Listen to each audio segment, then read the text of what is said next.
Jesus the divine healer എന്ന പ്രോഗ്രാമിലേക്ക് Shalom ടെലിവിഷൻ്റെ എല്ലാ മാന്യ പ്രേക്ഷകരെയും ഹാർദവുമായി സ്വാഗതം ചെയ്യുന്നു.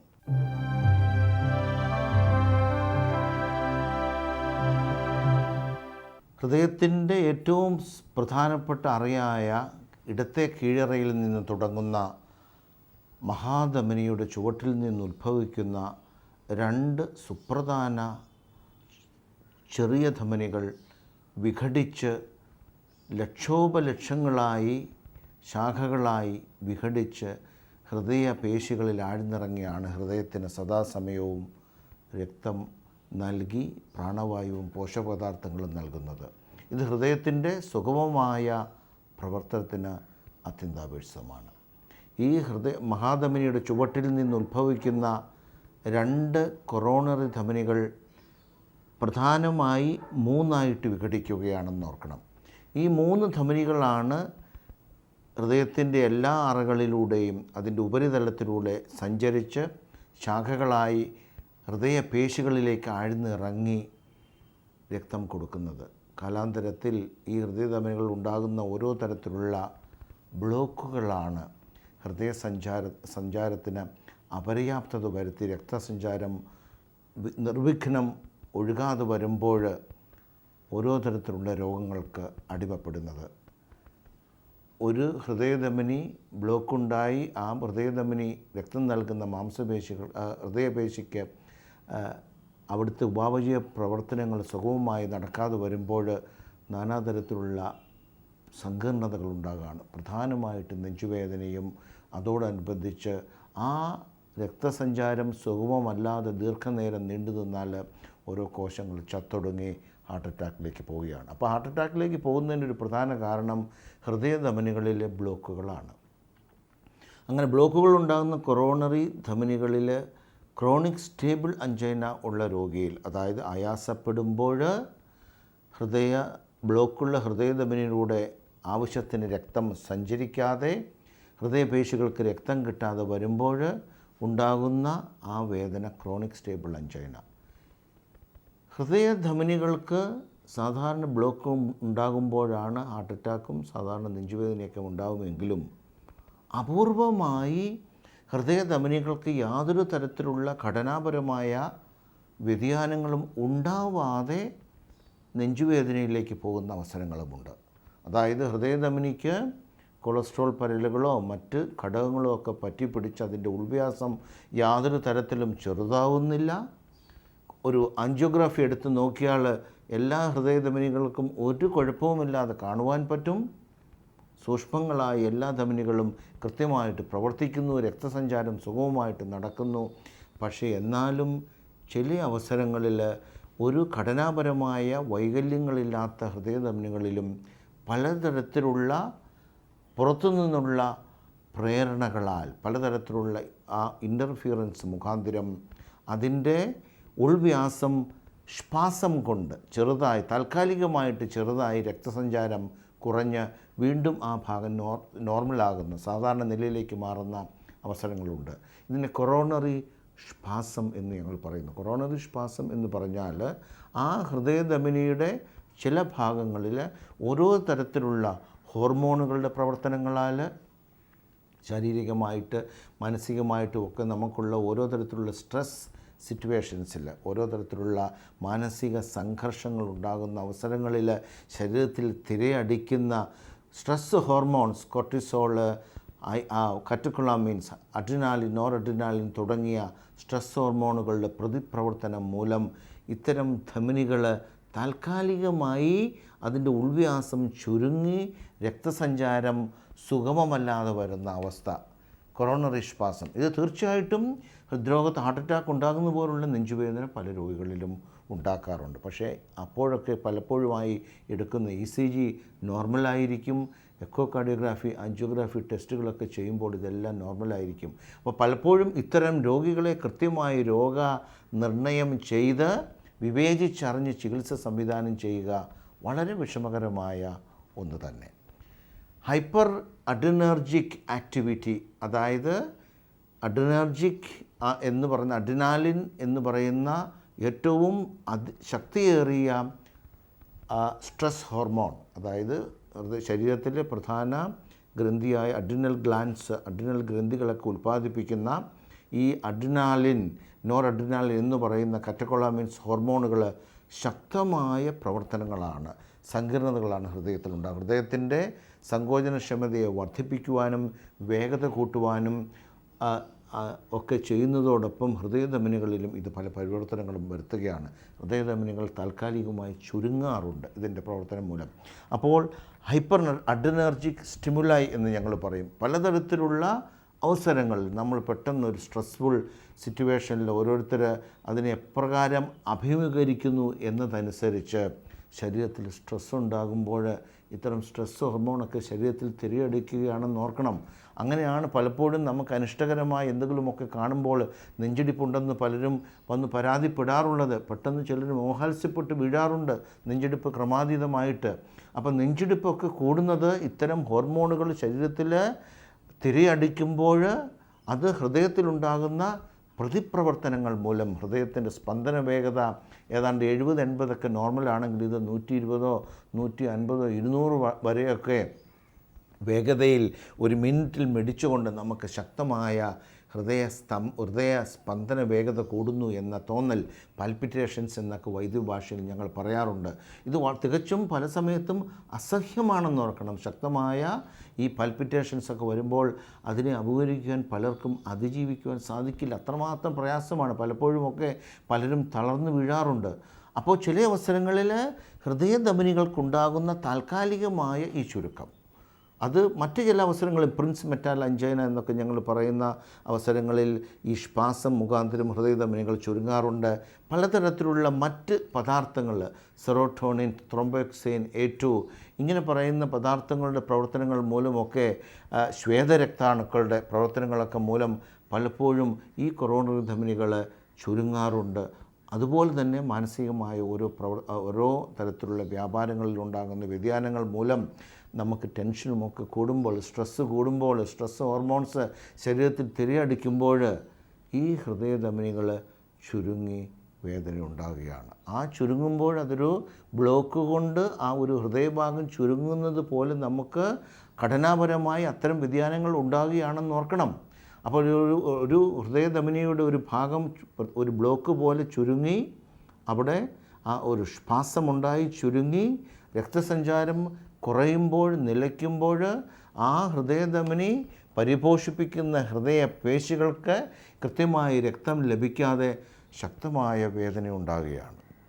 കൃത്യമായി ആ സങ്കോചന ക്ഷമതയ്ക്കുണ്ടാകുന്ന വൈകല്യം ഉണ്ടാകുന്ന സമയത്ത് എടുക്കുന്ന ECGയിൽ പരിവർത്തനങ്ങൾ കണ്ടേക്കാം. ഏതാനും മിനിറ്റുകൾക്കകം ആ രോഗിയുടെ ആ സ്ട്രെസ്ഫുൾ കണ്ടീഷൻ അതിനെയൊക്കെ അതിജീവിച്ച ശേഷം സാധാരണ നിലയിലാകുമ്പോൾ ആ ഒരു ECG എടുത്ത് വന്ന് നോക്കുകയാണ്. ഉദാഹരണത്തിന് വീട്ടിലുണ്ടാകുന്ന ഒരു ടെൻഷനുള്ള ഒരു സംഭവത്തോടനുബന്ധിച്ച് ഒരു സ്ത്രീക്ക് നെഞ്ചുവേദന ഉണ്ടായി, ഡോക്ടറെ ശക്തമായ നെഞ്ചുവേദന ഉണ്ടായി എന്ന് പറഞ്ഞുകൊണ്ട് ആശുപത്രിയിൽ വരികയും ECG എടുക്കുകയും ആ സമയത്ത് ആ രോഗി വളരെ സ്വസ്ഥമായ അന്തരീക്ഷത്തിലാണ്, ഡോക്ടർ അടുത്തുണ്ട്, മറ്റ് സ്ട്രെസ്സും ഒന്നുമില്ല, ആ സാഹചര്യത്തിലെല്ലാം വളരെ സേഫാണ്, സെക്യൂറാണ് എന്ന് തോന്നുന്ന ഒരവസരത്തിൽ ECG എടുക്കുമ്പോൾ തികച്ചും നോർമലായിരിക്കും. അപ്പോൾ കൃത്യമായി രോഗവിവരം അങ്ങനെ റിസർച്ച് ചെയ്ത് ഗവേഷണം ചെയ്ത് അറിയുവാൻ താല്പര്യമില്ലാത്തൊരു ഡോക്ടർ പെട്ടെന്നൊരു നിഗമനത്തിൽ എത്തിച്ചേരേണ്ട പെട്ടെന്നൊരു സാഹചര്യമൊക്കെ ഉണ്ടാകുകയാണെങ്കിൽ പലപ്പോഴും ഈ കൃത്യമായി രോഗനിർണയത്തിൽ എത്തിപ്പെടാൻ പറ്റിയില്ലെന്നൊക്കെ വരും. ഏതാണ്ട് എന്തെങ്കിലും തരത്തിലുള്ള മസ്കുലർ പെയിനാണെന്നൊക്കെ മുദ്രയടിച്ച് ഇത്തരം രോഗികളെ സമുചിതമായി ചികിത്സിക്കുവാൻ അവർക്ക് പറ്റാതെ പോകുന്നു. അപ്പോൾ ഏത് പ്രശ്നങ്ങളാണ് ഒരുവന് ഇത്തരത്തിലുള്ള ഉദ്ദീപന ഘടകമായി പരിണമിക്കുന്നതെന്ന് സമുചിതമായി രോഗവിവരങ്ങൾ ചികഞ്ഞെടുത്ത് കണ്ടുപിടിച്ച് ചികിത്സ സംവിധാനം ചെയ്യുവാൻ ഒരു ബിഷഗ്വരൻ ഉദ്യമിക്കേണ്ടതാണെന്ന് ഓർക്കണം. അല്ലാത്ത പക്ഷം ഇതൊരു ഹൃദയദ്രോഗ സംബന്ധമല്ലാത്ത വേദനയാണെന്നും എന്തെങ്കിലും പെയിൻ കില്ലേഴ്സോ മറ്റ് ഗ്യാസിനുള്ള മരുന്നുകളൊക്കെ കൊടുത്ത് ഉറങ്ങാനുള്ള മരുന്നുകളൊക്കെ കൊടുത്ത് രോഗിയെ തൃപ്തിപ്പെടുത്തി വിടുകയാണെങ്കിൽ വീണ്ടും അതേ സ്ട്രെസ്ഫുൾ സിറ്റുവേഷൻസിൽ ആ രോഗിക്ക് സ്ട്രെസ് ഹോർമോൺസിൻ്റെ തിരയിളക്കവും അതിനുശേഷം ആ ഹൃദയധമനികൾ ചുരുങ്ങുകയും ആ ഹൃദയ പേശികളിലേക്കുള്ള രക്തസഞ്ചാരം കുറയുകയും ഹാർട്ട് അറ്റാക്കിന് സമാനമായ നെഞ്ചുവേദന ഉണ്ടാകുകയും ഒക്കെ ചെയ്യും. തീർച്ചയായിട്ടും അത് സിവിയറായിട്ടുള്ള ഒരു അഞ്ചൈന തന്നെ, ഹൃദയോദ്രോഗ സംബന്ധമായ വേദന തന്നെ. അപ്പോൾ കൃത്യമായി ഈ കൊറോണറി ശ്വാസം ഉണ്ടാകുന്ന അവസരങ്ങളിൽ ഏതൊക്കെ സാഹചര്യങ്ങളാണ് രോഗിക്ക് ഇത്തരം പ്രയാസങ്ങൾ ഉണ്ടാകുന്നതെന്ന് പല വിധത്തിലുമുള്ള പരിശോധനകൾ കൊണ്ട് രോഗവിവരങ്ങൾ കൃത്യമായി ശേഖരിക്കുന്നത് കൊണ്ട് ബിഷപ്പ്വരൻ അറിയുകയും ആ വിധത്തിൽ രോഗങ്ങൾക്ക് വേണ്ട ചികിത്സകൾ സംവിധാനം ചെയ്യുകയും വേണം. ഇത്തരം സന്ദർഭങ്ങളിലേക്ക് രോഗിയെ വലിച്ചിഴയ്ക്കുന്ന സ്ട്രെസ്ഫുൾ കണ്ടീഷൻസിന് കാരണമായ ഹേതുക്കളൊക്കെ തിരഞ്ഞു പിടിച്ച് അതിനെ സമുചിതമായി പിടിയിലൊതുക്കുകയും ചെയ്യുകയാണെങ്കിൽ തീർച്ചയായിട്ടും ഇത്തരം പ്രയാസങ്ങളിൽ നിന്നുള്ള ഒരു സമൂലമായ ഒരു നിവാരണം തന്നെ രോഗിക്ക് കിട്ടും. അതിൽ നിന്നുള്ള ഒരു മുക്തി തന്നെ കിട്ടുമെന്ന് നാം ഓർക്കണം. അപ്പോൾ രോഗവിവരം കൃത്യമായി അറിഞ്ഞ് അതിനുള്ള മൂലകാരണങ്ങളെ പരിശോധിച്ച് ചികിത്സിക്കുവാൻ ഉദ്യമിക്കുക, ആ രോഗലക്ഷണങ്ങളെ ചികിത്സിക്കുക. അങ്ങനെ കൊറോണറി ധമനികൾക്ക് ബ്ലോക്ക് ഇല്ലാതെ സാധാരണമായിട്ടുള്ള കൊറോണറി ധമനികളിലുള്ള ശ്വാസം മൂലമുണ്ടാകുന്ന നെഞ്ചുവേദനയും വളരെ വിജയപ്രദമായി ചികിത്സിക്കുവാൻ ബിഷപ്പ്വരന് സാധിക്കും.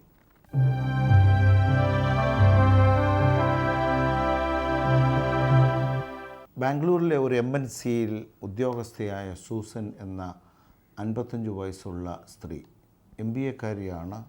MBA-ക്ക് വളരെ നല്ല മാർക്കോടെ വിജയിച്ച് മാർക്കറ്റിംഗ്, ഹ്യൂമൻ റിസോഴ്സസ് ഈ സ്പെഷ്യാലിറ്റികളിലൊക്കെ വിദഗ്ധമായി വിജയിച്ച് അവിടുത്തെ ഒരു MNCയിൽ ക്യാമ്പസ് സെലക്ഷൻ കിട്ടി ജോലി തുടങ്ങിയ സൂസൻ വളരെ ബുദ്ധിശാലിയായ ഒരു സ്ത്രീ.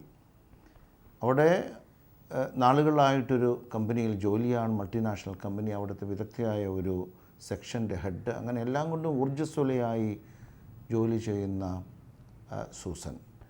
സൂസൻ്റെ ഭർത്താവ് അതുപോലെ എൻജിനീയറും MBA-യും പാസ്സായ വ്യക്തി സ്വന്തമായി മറ്റൊരു സുഹൃത്തുമായി ഒരു കമ്പനി തുടങ്ങി ബാംഗ്ലൂരിൽ തന്നെ വിജയപ്രദമായി അത് നടത്തുന്നു. അദ്ദേഹത്തിൻ്റെ സ്വന്തം ഫേം ആയതുകൊണ്ട് മിക്കവാറും വിദേശയാത്രയാണ്. സൂസനേക്കാൾ ജോലിയിൽ കൂടുതൽ തൽപരൻ, എപ്പോഴും ജോലി എന്നുള്ള ഒറ്റ ജരത്തിൽ മാത്രം ജീവിക്കുന്ന ഒരു ചെറുപ്പക്കാരൻ. അവർക്കൊരു കുട്ടിയുണ്ട്. ബാംഗ്ലൂരിൽ വളരെ സാമ്പത്തിക ശേഷിയുള്ളവർ താമസിക്കുന്ന ഒരു കോളനിയിലാണ് അവർ താമസം. മനോഹരമായ വീട്, എല്ലാം സന്തോഷമായി പോകുന്നു. സൂസൻ കൃത്യമായി ജോലിക്ക് പോകുന്നു, കുട്ടിയെ സ്കൂളിൽ വിടുന്നു. ഈ അവസരങ്ങളിലാണ് ഇങ്ങനെയൊക്കെ എല്ലാം വളരെ നന്നായി പോകവേ കുറച്ച് നാൾ കഴിഞ്ഞ് സൂസൻ ഇടയ്ക്കിടയ്ക്ക് ഓഫീസിൽ പോകാതെയായി. ചില ദിവസങ്ങളിൽ അപ്രതീക്ഷിതമായി ലീവ് എടുക്കുന്നു. കൃത്യമായി എന്നും രാവിലെ ജോലിക്ക് വന്ന് വൈകുന്നേരം വരെ ഇരുന്ന് എല്ലാം കൃത്യമായി ചെയ്യുന്ന ആ ഒരു ഉദ്യോഗസ്ഥ ഇടയ്ക്കിടയ്ക്ക് ഓഫീസിൽ പോകാതെയായി. പലപ്പോഴും എന്തെങ്കിലും തരത്തിലുള്ള സിക്ക് ലീവുകൾ എടുക്കുന്നു. അങ്ങനെയൊക്കെ വന്നപ്പോൾ ഓഫീസിലുള്ളവർക്ക് തന്നെ വളരെ പ്രയാസം തോന്നി. എന്തുകൊണ്ടാണ് ഇത്രമാത്രം ഊർജ്ജസ്വലയായി ആ ഒരു ഫേമിന് വേണ്ടി ജോലി ചെയ്തിരുന്ന ഈ സ്ത്രീ ഇങ്ങനെ ഇടയ്ക്കിടയ്ക്ക് സിക്കായി പോകുന്നു? അതിനുള്ള കാരണം കൃത്യമായിട്ടുള്ള ചികിത്സയ്ക്കൊന്നും പോകുന്നില്ല. എപ്പോഴും ഒരു മ്ലാന മനോഭാവത്തിലേക്ക് പോകുന്നു. ആ ഒരു ഊർജ്ജസ്വലമായ പെരുമാറ്റങ്ങൾക്കെല്ലാം വ്യത്യാസങ്ങൾ വരുന്നു. ഇടയ്ക്കിടയ്ക്ക് ഓരോ തരത്തിലുള്ള രോഗങ്ങളാണെന്ന് പറയുന്നു. അങ്ങനെ ഇരിക്കുകയാണ് സൂസന് അവരുടെ ഫേമിലെ മാനേജറുടെ നിർബന്ധപ്രകാരം ആശുപത്രിയിൽ പോകുന്നു. ഇടയ്ക്കിടയ്ക്ക് സൂസന് നെഞ്ചുവേദന ഉണ്ടാകുകയാണെന്ന് പറഞ്ഞു. സൂസന് പണ്ട് നേരത്തെ പ്രഷറോ പ്രമേഹമോ അങ്ങനെ യാതൊരു തരത്തിലുള്ള രോഗവും ഉണ്ടാകാത്ത ഒരു സ്ത്രീയാണ്, വളരെ ഊർജ്ജസ്വലയായ സ്ത്രീ. പക്ഷേ ഇടയ്ക്കിടയ്ക്ക് നെഞ്ചുവേദന ഉണ്ടാകുന്നു എന്ന് പറയുന്നു. ആ നെഞ്ചുവേദന ഉണ്ടാകുന്ന അവസരങ്ങളിലൊക്കെ സൂസന് പ്രയാസം. അത് കഴിഞ്ഞ് കുറേ പെട്ടെന്ന് തന്നെ ആ നെഞ്ചുവേദന കുറയുന്നു. ആ നെഞ്ചുവേദന ഉണ്ടാകുമ്പോൾ വിയർക്കുന്നു, തലകറക്കം വരുന്നു, ഒന്നിനും ശേഷിയില്ലാതെ. അത് എന്നാൽ ആയാസവുമായിട്ട് ഒരു ബന്ധവുമില്ല. ജോലി ചെയ്യുമ്പോഴോ അല്ലെങ്കിൽ എന്തെങ്കിലും കഠിനമായിട്ട് എന്തെങ്കിലും എടുത്തുകൊണ്ട് സ്പീഡിൽ നടക്കുമ്പോഴോ ഗോവണി കയറുമ്പോഴോ ഒന്നും അല്ല. സാധാരണ അങ്ങനെ ഇരിക്കുമ്പോഴും നെഞ്ചുവേദന ഉണ്ടാകുന്ന ഒരു സ്വഭാവം. സൂസൻ്റെ കമ്പനിയിലെ മാനേജറുടെ നിർബന്ധപ്രകാരം ആശുപത്രിയിൽ കൊണ്ടുപോയി. ആശുപത്രിയിൽ ഡോക്ടർ, അവിടുത്തെ നല്ലൊരു ആശുപത്രിയിൽ ഡോക്ടർ പരിശോധനകളെല്ലാം നടത്തി ECG എടുത്തു. ECG normal. അവിടെ മറ്റ് എക്കോ കാർഡിയോഗ്രാഫി പരിശോധന എടുത്ത് അത് നോർമൽ, ട്രെഡ്മിൽ പരിശോധന ചെയ്ത് കൃത്യമായിട്ട്, അതായത് ഇങ്ങനെയുള്ള അവസരങ്ങളിൽ സാധാരണ ഡോക്ടർമാരുടെ അടുത്തൊക്കെ രോഗികൾ വരുമ്പോൾ അവർ പറയുന്ന കാര്യങ്ങൾ കൃത്യമാണോ അല്ലയോ എന്നറിയുവാനായി ഞങ്ങൾക്ക് പലതരത്തിലുള്ള പരിശോധനകളിൽ പ്രധാനമായിട്ടുള്ള TMT എന്നൊക്കെ സാധാരണ പറയാറുള്ള ട്രെഡ്മിൽ പരിശോധന കൃത്രിമമായിട്ട് ഓടിക്കൊണ്ടിരിക്കുന്ന ഒരു ട്രെഡ്മിലിൻ്റെ മുകളിൽ രോഗിയെ നിർത്തി ECG ഒക്കെ ആ മെഷീനുമായിട്ട് ഘടിപ്പിച്ചിട്ട് ഓരോ സ്റ്റെപ്പ് ബൈ സ്റ്റെപ്പായിട്ട് അതിൻ്റെ വേഗത കൂടുന്നു. അപ്പോൾ ഹൃദയധമനികളിലൊക്കെ ബ്ലോക്കുള്ള രോഗികളാണെങ്കിൽ രക്തസഞ്ചാരത്തിന് അപര്യാപ്തത വന്ന് ആ ഹൃദയപേശികളിലേക്ക് രക്തം, പ്രാണവായുവും പോഷക പദാർത്ഥങ്ങളുമൊക്കെ കൃത്യമായി ഓടിച്ചെല്ലാതെ ആ ഹൃദയകോശങ്ങൾക്ക് രക്തദാരിദ്ര്യമുണ്ടായി, അവിടെ നെഞ്ചുവേദനയൊക്കെ ഉണ്ടായി. അത് കൃത്രിമമായിട്ട് ഞങ്ങൾക്ക് ആശുപത്രിയിൽ ഉദ്ദീപിപ്പിച്ച് കാണുവാൻ പറ്റും. അങ്ങനത്തെ ഒരു ടെസ്റ്റാണ് ട്രെഡ്മിൽ ടെസ്റ്റ്. അതുകൊണ്ടാണ് സാധാരണ എപ്പോഴും ആശുപത്രിയിൽ എന്തെങ്കിലുമൊക്കെ നെഞ്ചുവേദനയായിട്ട് ആരെങ്കിലുമൊക്കെ പോകുമ്പോഴും ഞങ്ങൾ ഹൃദ്രോഗ വിദഗ്ധർ മിക്കവാറും ECG കഴിഞ്ഞിട്ട് ഞങ്ങൾക്ക് കൃത്യമായിട്ടുള്ള ഒരു നിഗമനത്തിൽ എത്തിച്ചേരുവാൻ സാധിച്ചില്ലെങ്കിൽ ഉടനെ ഞങ്ങൾ ട്രെഡ്മിൽ ടെസ്റ്റ് ഇപ്പോൾ സർവ്വസാധാരണമായിട്ട് ചെയ്യുന്നതാണ്. സാധാരണ ഒരു ഹൃദ്രോഗ വിദഗ്ധൻ്റെ അടുത്ത് രോഗി നെഞ്ചുവേദനയുമായിട്ട് പോകുന്നു, അല്ലെങ്കിൽ നെഞ്ചുവേദനയോട് സാമീപ്യമുള്ള മറ്റ് രോഗലക്ഷണങ്ങളുമൊക്കെ ആയിട്ട് പോകുമ്പോൾ ട്രെഡ്മിൽ ടെസ്റ്റ് സാധാരണ ചെയ്യും. കാരണം കൃത്യമായിട്ട് പലപ്പോഴും അതിനെ കൃത്രിമമായിട്ട് ഞങ്ങൾക്ക് ECGയിലുള്ള പരിവർത്തനങ്ങൾ കണ്ട്, ബ്ലഡ് പ്രഷറിലുള്ള വ്യതിയാനങ്ങൾ കണ്ട്, നെഞ്ചിടിപ്പിലുള്ള വ്യതിയാനങ്ങൾ കണ്ട്, രോഗിക്ക് തലകറക്കമോ മറ്റു പ്രയാസങ്ങളോ ഒക്കെ ഉണ്ടെന്നൊക്കെ ഉള്ളതിനെപ്പറ്റിയൊക്കെ വളരെ നല്ല നിലയിൽ ഞങ്ങൾക്ക് അറിയുവാൻ പറ്റും. പലപ്പോഴും ഒരിക്കലും അറിഞ്ഞിട്ടില്ലാത്ത പല ECGയിലെ വ്യതിയാനങ്ങളും ബ്ലോക്കുകളുമൊക്കെ ഈ അവസരത്തിൽ ഞങ്ങൾക്ക് കൃത്യമായിട്ട് അതിനെപ്പറ്റിയുള്ള ലക്ഷണങ്ങളൊക്കെ ഞങ്ങൾക്ക് ECGയിൽ പരിവർത്തനങ്ങൾ മൂലം കാണുകയും അതനുസരിച്ച് ആൻജിയോഗ്രാഫിയോ ഒക്കെ ചെയ്യാറുണ്ട്. അപ്പോൾ ട്രെഡ്മിൽ ചെയ്തപ്പോഴും സൂസൻ്റെ ആ ട്രെഡ്മിൽ വളരെ നോർമൽ. അങ്ങനെ ഇരിക്കുകയാണ് ഉടനെ ആശുപത്രിയിൽ ആൻജിയോഗ്രാഫി ചെയ്യണമെന്ന് പറഞ്ഞു. സൂസൻ പിന്നെയും നെഞ്ചുവേദന വന്നപ്പോൾ ആൻജിയോഗ്രാഫി ചെയ്തപ്പോഴും ആൻജിയോഗ്രാഫിയിൽ ആ കൊറോണറി ധമനികളെല്ലാം വളരെ നോർമൽ, അതിവിടെ ബ്ലോക്കുകളൊന്നുമില്ല. അപ്പോൾ ആ ഡോക്ടർ വിധി എഴുതി ഇത് ഹൃദയ സംബന്ധമായ വേദനയല്ല. ആ MNCയിലെ മാനേജർക്ക് റിപ്പോർട്ട് കൊടുത്ത് ഹൃദയ സംബന്ധമായ വേദനയല്ല, മറ്റെന്തോ തരത്തിലുള്ള ശാരീരികമായ വേദനയാണ്, ഒരുപക്ഷെ മറ്റ് ജോലിയുടെ കൂടുതൽ കൊണ്ടോ ഒക്കെ കാര്യങ്ങളൊക്കെ. പക്ഷേ അതൊന്നും സൂസൻ അതറിയാതെ തന്നെ ഈ ശക്തമായ ഉൾനെഞ്ചിലെ വേദന ആർജിച്ച് കരങ്ങളിലേക്കൊക്കെ പടരുന്ന ആ വേദന സൂസന് അങ്ങനെ വന്നുകൊണ്ടിരിക്കുകയാണെന്ന് ഓർക്കണം. സൂസന് ആ വേദനയുടെ ഇൻ്റർവെൽസൊക്കെ കുറഞ്ഞ് കൂടുതലായിട്ട് വേദന വരുന്നൊരവസരത്തിൽ പലപ്പോഴും 1-2 ആഴ്ചകൾ വരെയൊക്കെ സൂസൻ ലീവ് എടുക്കാൻ തുടങ്ങി. ഈ അവസരത്തിലാണ് സൂസൻ്റെ പിതാവ് തിരുവല്ലായിൽ നിന്നും പിതാവ് വളരെ വിഷണ്ണനായിട്ട് പ്രയാസപ്പെട്ട് സൂസനെ തിരുവല്ലായിൽ വിളിച്ചു വരുത്തി കൂടുതലായിട്ട് നമുക്കൊരു വേറൊരു അഭിപ്രായത്തിന് വേണ്ടി പോകണം എന്നൊക്കെ പറഞ്ഞ്, സെക്കൻഡ് ഒപ്പീനിയൻ എന്നൊക്കെ പറഞ്ഞ് ലൂർദ് ആശുപത്രിയിൽ സൂസനെയും കൊണ്ട് സൂസൻ്റെ പിതാവ് എത്തി. വളരെ ഊർജ്ജസ്വലയായ ഒരു സ്ത്രീ, ഒരു ഉദ്യോഗസ്ഥ, വിദ്യാഭ്യാസ സമ്പന്നയായിട്ടുള്ള വ്യക്തി.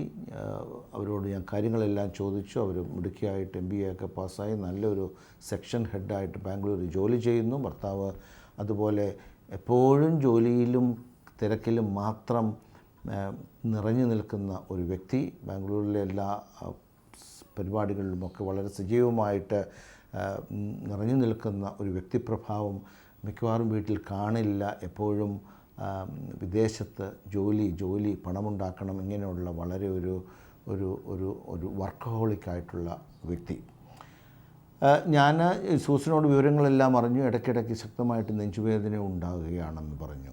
ഇപ്പോൾ ഡോക്ടറെ വന്നിട്ട് എൻ്റെ വീട്ടിൽ ഞാൻ തിരുവല്ലയിൽ വന്നിട്ട് എനിക്ക് നെഞ്ചുവേദന വന്നിട്ടില്ല. ഇപ്പോൾ ഇതുവരെ കുറച്ച് ദിവസങ്ങളായി എനിക്കൊരു വേദനയുമില്ല. വളരെ സന്തോഷവതിയായിട്ട് ഞാൻ സൂസനെ കണ്ടു. സൂസനെ ഞാൻ അഡ്മിറ്റ് ചെയ്യണമെന്ന് പറഞ്ഞു. ആശുപത്രിയിൽ അഡ്മിറ്റ് ചെയ്തു. ഞാൻ ആ ബാംഗ്ലൂരിലെ ആശുപത്രിയിൽ നടത്തിയ പരിശോധനകളെല്ലാം ഞാൻ നോക്കി. അവിടെ ചെയ്യാത്തതായിട്ട് പരിശോധനകളൊന്നുമില്ല. അവിടുത്തെ ലാബറട്ടറിയിൽ സുലഭമായിട്ടുള്ള എല്ലാ പരിശോധനകളും നടത്തിയിട്ടുണ്ട്. Cholesterol, sugar, liver function, thyroid എല്ലാ പരിശോധനകളും നടത്തി. അതെല്ലാം തന്നെ നോർമൽ. ECG എടുത്തു. പല പ്രാവശ്യം അവർ ECG എടുത്തു. ഒരു ദിവസം തന്നെ 2-3 പ്രാവശ്യം ECG എടുത്തു. അതിലൊന്നും പരിവർത്തനങ്ങൾ ഞാൻ കണ്ടില്ല. ട്രെഡ്മിൽ ടെസ്റ്റ് എടുത്തു, അതിലും ചേഞ്ചസ് കണ്ടില്ല. ആൻജിയോഗ്രാഫി അവരെടുത്തു, അതിലും വ്യതിയാനങ്ങളൊന്നും കണ്ടില്ല. ഞാൻ സൂസനോട് കൃത്യമായിട്ട് ഒരു ദിവസം ഞാൻ സൂസൻ്റെ അടുത്ത് ചെന്നപ്പോൾ സൂസൻ എന്നോട് പറയാനെല്ലാം വിശദമായിട്ട് എന്തെങ്കിലും സൂസനോട് സൂസൻ്റെ കാര്യങ്ങളെപ്പറ്റി എന്നോട് പറയാൻ ഞാൻ സൂസൻ്റെ അടുത്ത് ചെന്ന് മുറിയിലിരുന്നിട്ട് അപ്പനില്ലാത്ത സമയം നോക്കി ഞാൻ ചെന്ന് അവിടെ ഇരുന്നിട്ട് സൂസൻ പറഞ്ഞു, ഈ കാര്യങ്ങളെപ്പറ്റി എന്നോട് ദയവ് ചെയ്ത് മനസ്സ് തുറന്ന് വിശദമായിട്ട് പറയുക, ഞങ്ങൾക്ക് പലപ്പോഴും പല കാര്യങ്ങളും മനസ്സിലാക്കുവാൻ സാധിക്കും, അതുകൊണ്ട് നിങ്ങൾ. അപ്പോഴാണ് സൂസൻ പറയുന്നത്, ഡോക്ടറെ, എനിക്ക് വേദന ഉണ്ടാകുന്നതൊക്കെ ഇപ്പോഴെൻ്റെ ഭർത്താവിനെ അഭിമുഖീകരിക്കേണ്ടി വരുന്ന സാഹചര്യങ്ങളിലാണ്. ഭർത്താവ് വളരെ നല്ല രീതിയിലാണ് ഞങ്ങളുടെ വിവാഹം നടന്നത്. വളരെ മിടുക്കനായ ഭർത്താവ്, പഠിത്തത്തിലും ജോലിക്കും ഒക്കെ മിടുക്കൻ, ഒരു വർക്കഹോളിക്ക്. പക്ഷേ അദ്ദേഹത്തിന് വീട്ടിലെ കാര്യങ്ങളിൽ ശ്രദ്ധ കുറവാണ്. എൻ്റെ കാര്യങ്ങളെല്ലാം വളരെ പിശുക്കി വീട്ടിൽ ചെയ്യുന്ന ഒരു വ്യക്തി. ഞാനും എൻ്റെ മക്കളും ഒക്കെ ആയിട്ട് എവിടെയെങ്കിലുമൊക്കെ പുറത്തു പോകേണ്ട സാഹചര്യം വന്നാലും അത് അനുവദിക്കാറില്ല. വളരെ സ്ട്രിക്റ്റായിട്ടുള്ള ധാർഷ്ട്യ മനോഭാവമുള്ള ദേഷ്യക്കാരനായിട്ടുള്ള ഒരു ഭർത്താവ്. അതുകൊണ്ട് ആ ഒരു സാഹചര്യം വന്ന് അവസാനം ഭർത്താവ് ഇല്ലാത്ത അവസരങ്ങൾക്കായി ഞാൻ പ്രാർത്ഥിക്കുകയായിരുന്നു. ഭർത്താവ് വിദേശത്ത് പോകുമ്പോഴാണ് ഞാനും എൻ്റെ മകളും ഒക്കെ വളരെ സന്തോഷപൂർവ്വം പുറത്തെന്തിനുമൊക്കെ ഷോപ്പിങ്ങിനോ കാര്യങ്ങൾക്കൊക്കെ പോകുന്ന. ഒരു സിനിമയ്ക്ക് തന്നെ പോകാൻ ഭർത്താവ് അനുവദിക്കാറില്ല. അത്രമാത്രം കർക്കശക്കാരനായിട്ടുള്ള ഒരു ഭർത്താവ്. ഭർത്താവിനെ സംബന്ധിച്ചിടത്തോളം ജോലി ചെയ്യുക, പണമുണ്ടാക്കുക എന്നുള്ള ഉപരി ഭാര്യയുടെ സന്തോഷമോ ഭാര്യയുമായിട്ടൊന്ന് നർമ്മസല്ലാപത്തിൽ ഏർപ്പെടുവാനോ അവരുമായിട്ട് എന്തെങ്കിലും വിനോദസഞ്ചാരങ്ങൾക്ക് പോകുവാനോ ഭാര്യയുടെ കാര്യങ്ങളെപ്പറ്റി അന്വേഷിക്കാനോ ഒട്ടും താല്പര്യമില്ലാത്ത ഒരു വ്യക്തി. ആ വ്യക്തിയുടെ പെരുമാറ്റവും കർക്കശ സ്വഭാവവും സഹിക്കവയ്യാതെ ഞാൻ പലപ്പോഴും വീട്ടിൽ അദ്ദേഹമില്ലാത്ത അവസരങ്ങളിലാണ് എനിക്ക് പലപ്പോഴും ആശ്വാസമുണ്ടാകുന്നത്. ഞാൻ എൻ്റെ കുട്ടിയുമായിട്ട് ഞാൻ പുറത്തു പോകുന്നത് അദ്ദേഹം ഉള്ളപ്പോഴൊക്കെ എനിക്ക് വളരെയധികം തീവ്രമായ മനോവേദനയും പ്രയാസങ്ങളൊക്കെ ഉണ്ടായി. അപ്പോഴെല്ലാം എനിക്ക് നെഞ്ചുവേദന അനുഭവപ്പെടുകയാണ്. ആശുപത്രിയിൽ ഒരു ദിവസം അതൊക്കെ ഞാൻ മനസ്സിലാക്കി. അതിനുശേഷം ഒരു ദിവസം സൂസൻ്റെ ഭർത്താവ് സൂസനെ കാണാൻ വരുന്നു എന്ന് പറയുന്ന ആ ഒരു ദിവസം ഞാൻ സൂസനൊരു ഹോൾട്ടർ ടെസ്റ്റ് നടത്തി. ഹോൾട്ടർ ടെസ്റ്റ് എന്ന് പറഞ്ഞാൽ ഒരു ECG രോഗിയുടെ നെഞ്ചിൽ ഘടിപ്പിച്ച് 24 മണിക്കൂർ ICUയിലെ പരിവർത്തനങ്ങൾ എടുക്കുന്ന ഒരു ഹോൾട്ടർ ടെസ്റ്റാണ്. ആ ടെസ്റ്റ് ചെറിയ ഒരു ECG മെഷീൻ നെഞ്ചിനോട് ഘടിപ്പിച്ച് വസ്ത്രം അതിന് മുകളിലിടും. ECG മെഷീൻ ഉണ്ടെന്ന് തന്നെ അറിയില്ല. അപ്പോൾ 24 മണിക്കൂർ രോഗി നടക്കുമ്പോൾ പലപ്പോഴും ഞങ്ങൾ ഈ അകൃത്യമായ നെഞ്ചിടിപ്പുകളും അറിത്മിയാസും ഒക്കെ കണ്ടുപിടിച്ച്, അല്ലെങ്കിൽ തലകറക്കമുണ്ടാകുന്ന പേഷ്യൻറ്റിന് ബ്ലോക്കുണ്ടോ, ഹാർട്ട് ബ്ലോക്കുണ്ടോ എന്നൊക്കെ കണ്ടുപിടിക്കുന്ന ഒരു പ്രത്യേക പരിശോധനയാണ്. അത് നടത്തിയപ്പോൾ സൂസൻ്റെ ഭർത്താവിൻ്റെ സാമീപ്യം ഉണ്ടായ അവസരങ്ങളിലെല്ലാം ഭർത്താവുമായിട്ട് വർത്തമാനം പറയുമ്പോഴെല്ലാം ആ ECGയിൽ പരിവർത്തനങ്ങൾ ഉണ്ടാകുന്നതായിട്ട് കണ്ടു. ഞാൻ ഈ സൂസനോട് പറഞ്ഞു, കൃത്യമായിട്ട് സമയം മാർക്ക് ചെയ്യണം, എപ്പോഴാണ് ഭർത്താവുമായിട്ടുള്ള വർത്തമാനങ്ങളും കാര്യങ്ങളുമൊക്കെ. സൂസൻ കൃത്യമായിട്ട് ആ സമയമൊക്കെ എഴുതി തന്നു. ആ സമയത്ത് ECG ഞങ്ങൾ 24 മണിക്കൂർ ECG നോക്കിയപ്പോൾ വളരെയധികം പരിവർത്തനങ്ങൾ, കൃത്യമായിട്ട് ബ്ലോക്കുള്ള ഒരു രോഗിയിൽ ഉണ്ടാകുന്ന അത്തരം ECG പരിവർത്തനങ്ങൾ കണ്ടു. അപ്പോൾ അത് തീർച്ചയായിട്ടും ആ ഭർത്താവിൻ്റേതായിട്ടുള്ള പെരുമാറ്റത്തിൻ്റെ വൈകല്യങ്ങൾ കൊണ്ട് വളരെ കർക്കശമായ അത്തരം വർത്തമാനങ്ങളും സംസാരങ്ങളും കാര്യങ്ങളുമൊക്കെ മൂലം ഹൃദയത്തിൻ്റെ ആ ഒരു ഭീതി, ഭയം, ഉത്കണ്ഠയൊക്കെ സൂസൻ്റെ മനസ്സിലുണ്ടായി. അത് ഒരു സ്ട്രെസ് സിറ്റുവേഷൻ ഉണ്ടാക്കി. ആ സ്ട്രെസ് ഹോർമോൺ ഹൃദയധമനികളെ ചുരുക്കി രക്തസഞ്ചാരം കുറച്ച് ഹാർട്ട് അറ്റാക്കിന് സമീപമായ പരിവർത്തനങ്ങൾ ഉണ്ടാക്കുകയാണ്. അപ്പോൾ അതാണ് കാരണം. അപ്പോൾ ഞാൻ പറഞ്ഞു, തീർച്ചയായിട്ടും അത് ഹൃദ്രോഗം തന്നെ. അത് കൊറോണറി സ്പാസം മൂലമുണ്ടാകുന്ന ഒരു പരിവർത്തനം. ഞാൻ സൂസനെ എൻ്റെ ഭർത്താവിനെ എൻ്റെ അടുത്ത് വിളിച്ചു വരുത്തി ഞാൻ കൗൺസിൽ ചെയ്തു, വിവരങ്ങളെല്ലാം സംസാരിച്ചു. ഇതൊക്കെയാണ് കാരണങ്ങൾ. നിങ്ങൾ കൂടുതൽ സമയം നിങ്ങളുടെ ഭാര്യയുമായിട്ട് ചിലവഴിക്കണം, മക്കളുമായിട്ട് ചിലവഴിക്കണം. ഇതെല്ലാം ഞാൻ പറഞ്ഞ് മനസ്സിലാക്കിയ ആഴ്ചകൾക്ക് ശേഷം എല്ലാം വ്യത്യാസപ്പെട്ടു. ഇന്ന് സന്തോഷമായിട്ട് സൂസൻ ബാംഗ്ലൂരിൽ കഴിയുകയാണ്. അത് ആ ഭർത്താവിൻ്റെ പെരുമാറ്റ ശൈലിയും കാര്യങ്ങളൊക്കെ വ്യത്യാസപ്പെട്ടു. അപ്പോൾ എന്തെല്ലാം തരത്തിൽ നമുക്ക് അജ്ഞാതമായി കിടക്കുന്ന രോഗങ്ങൾ, പലപ്പോഴും നാം ചെയ്യുന്ന ഈ പരിശോധനകൾക്കുള്ളിൽ മാത്രം നമ്മൾ രോഗാവസ്ഥയെ ഒതുക്കി നിർത്തുവാൻ ഒരു ബിഷപ്പിന് ഉദ്യമിക്കുമ്പോൾ പലപ്പോഴും നമ്മുടെ കൈവിട്ട് പോവുകയാണെന്ന് ഓർക്കണം രോഗനിർണയത്തിലുള്ള നമ്മുടെ പിഴവുകൾ. അപ്പോൾ കൃത്യമായ രോഗവിവരണ ശേഖരത്തിലൂടെ നമുക്ക് ഈ കാര്യങ്ങൾ മനസ്സിലാക്കുവാൻ പറ്റും. ആ ഭർത്താവിൻ്റെ അല്പം സ്നേഹത്തോടു കൂടിയുള്ള പെരുമാറ്റം, സാന്ത്വനം, സാവകാശം, ഇങ്ങനത്തോടു കൂടിയൊക്കെ ഉള്ള പെരുമാറ്റ രീതികൾ സൂസനിൽ വളരെയധികം വ്യത്യാസങ്ങൾ വരുത്തി എന്ന് ഓർക്കണം. വീട്ടിൽ കൂടുതൽ സമയം അയാൾ ചെലവഴിക്കുവാൻ തുടങ്ങി, ഭാര്യയുമൊക്കെ ഓർത്ത് പുറത്തു പോകുവാൻ തുടങ്ങി. കാര്യങ്ങളെല്ലാം വ്യത്യാസപ്പെട്ടു. സൂസന് പിന്നെ നെഞ്ചുവേദന ഉണ്ടായിട്ടേ ഇല്ല എന്നോർക്കണം. ഈ വക സാഹചര്യങ്ങളാണ്. വളരെ നിസ്സാരമായ ചില കാര്യങ്ങൾ നാം അറിയുന്നതിലൂടെ ഒരാളുടെ ആരോഗ്യ പരിപാലനത്തിലുണ്ടാകുന്ന അത്ഭുതകരമായ പരിവർത്തനങ്ങൾ എല്ലാം അല്പം സാവകാശത്തോടെ നാം സമയമെടുത്ത് മനസ്സിലാക്കി രോഗവിവരങ്ങൾ അറിഞ്ഞ് പരിശോധിച്ച് ചികിത്സ നമ്മൾ അതിന് അനുചിതമായിട്ടുള്ള ചികിത്സ നമ്മൾ സംവിധാനം ചെയ്യണമെന്ന് മാത്രം.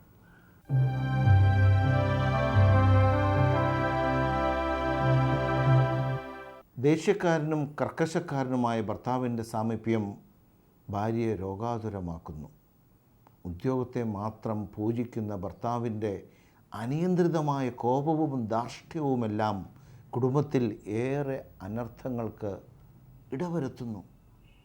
തൻ്റെ ഇഷ്ടാനിഷ്ടങ്ങൾക്ക് അതീതമായി ജീവിക്കുവാൻ ആരെയും അനുവദിക്കാത്ത ഭർത്താവ് പണമുണ്ടാക്കണമെന്നല്ലാതെ തൻ്റെ ഭാര്യയോടൊത്ത് അല്പസമയമെങ്കിലും സന്തോഷമായി കഴിയുന്നതിനോ നർമ്മ സംഭാഷണത്തിൽ ഏർപ്പെടുന്നതിനോ ഒരുമ്പെടാത്ത ഭർത്താവ്. ഇത്തരം പ്രവൃത്തികൾ കുടുംബങ്ങളെ നരകതുല്യമാക്കുന്നു. പ്രഭാഷകൻ 28:12 നാം വായിക്കുന്നു, ഊതിയാൽ തീപ്പൊരി ജ്വലിക്കും, തുപ്പിയാൽ കെട്ടുപോകും, രണ്ടും ഒരേ വായിൽ നിന്ന് തന്നെ വരുന്നു. അപ്പോൾ ജീവിതത്തെ സ്വർഗതുല്യവും നരകതുല്യവും ആക്കുന്നത് നമ്മൾ തന്നെ. ദൈവത്തെ പഴി പറഞ്ഞിട്ട് കാര്യമില്ല. കോപിക്കുക മനുഷ്യ സഹജമാണ്. എന്നാൽ പൗലോസ് അപ്പോസ്തലൻ പറഞ്ഞതുപോലെ സൂര്യൻ അസ്തമിക്കുന്നതുവരെ കോപം വച്ചുകൊണ്ടിരിക്കരുത്. കോപം സ്ഫുരിക്കുന്ന വാക്കുകൾ മറ്റുള്ളവരിൽ ഉണ്ടാക്കുന്ന മുറിവുകൾ എത്ര ആഴത്തിലായിരിക്കുമെന്ന് പലർക്കും അറിയില്ല. പ്രഭാഷകൻ 28:18 നാം വായിക്കുന്നു, വാൾത്തല അനേകരെ വീഴ്ത്തിയിട്ടുണ്ട്, നാവുകൊണ്ട് വീഴ്ത്തപ്പെട്ടവർ അതിലേറെയാണ്. അതുപോലെ നാം സ്നേഹിക്കുന്ന ഒരാളോട് വിരോധമോ വിദ്വേഷമോ ഉണ്ടായാൽ അത് മനസ്സിൻ്റെ ഉള്ളറകളിൽ സ്ഥാനം പിടിച്ച് കാലാന്തരത്തിൽ ഓരോരോ രോഗാതുരതകളായി പത്തിവിടർത്തും. ഇത്തരം രോഗങ്ങളെ ചികിത്സിക്കുവാൻ ആദ്യം മനസ്സിനെ ചികിത്സിക്കുക തന്നെ വേണം. മനസ്സിനുള്ളിലെ വിഴുപ്പ് ഭാണ്ഡം പുറത്തെടുത്ത് എറിഞ്ഞു കളയണം. അതിനെ ഉദ്യമിക്കാതെ പരിശോധനാ ഫലങ്ങളെ മാത്രം ആശ്രയിച്ച് നിഗമനങ്ങളിൽ എത്തിച്ചേരരുത്. രോഗത്തെ അല്ല, രോഗിയെ ആണ് ചികിത്സിക്കേണ്ടതെന്ന് ബിഷുക്കരൻ ഓർമ്മിക്കണം. അത് ചെയ്യാത്ത പക്ഷം രോഗനിർണയങ്ങളിലെത്താതെ അസ്പഷ്ട ചികിത്സകൾക്ക് വിധേയരായി രോഗികൾ ആശുപത്രികൾ തോറും കയറി ഇറങ്ങും.